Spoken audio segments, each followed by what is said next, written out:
Thanks to the amazing folks over at Ameda City through the Predecessor Creators Guild, I've been given an opportunity to take a first look at Predecessor's upcoming patch, patch 1.4. This patch is absolutely massive and has some changes for every single hero in the game. It's also going to bring us our next Predecessor hero, Boris, who's going to be charging his way into Sanctuary. We got a lot to cover in this patch, so let's get to it. Skylar is a relatively new to the game marksman hero who plays primarily as, the AD carry, but can be played in the middle lane as well. She carries a really cool energy, kind of like photon beam style weapon, and her abilities are just really appealing the way that they look. She hasn't received a lot of changes because she's relatively new to the game, but we will go over the changes that they have brought to patch 1.4 now. The first change is to her primary ability, Plasma Grenade.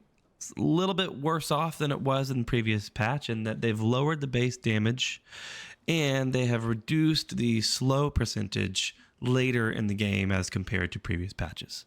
They have, however, made it cost less in terms of resources, which doesn't always stand out as a benefit, but when you need it and you've got the mana to cast it, you'll be thanking them. Now, this ability, for those of you who don't know, is she lobs a nano bubble that attaches to the first enemy hit and then deals damage after a duration. It explodes and deals damage to them and nearby enemies. The next ability is her secondary ability is called Air Assault. So she flies up into the air, gains movement speed, and gains some damage. The changes that they've brought to this is that they have increased the flight duration.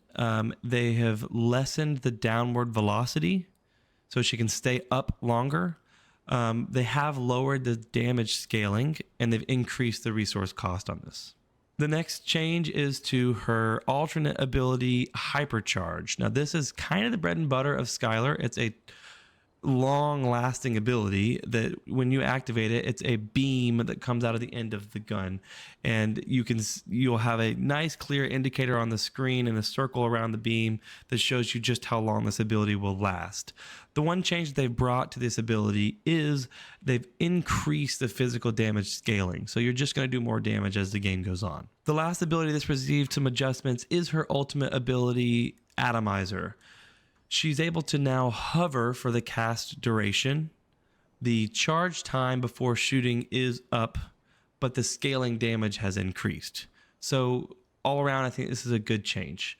The hover is going to make for some cool, unique instances where she may be able to get a shot off that she previously couldn't get. So that's very cool. And that's all the changes for her. As I mentioned, she's a relatively new hero to the game. So let me know what you think about these changes and if you plan on playing her in patch 1.4.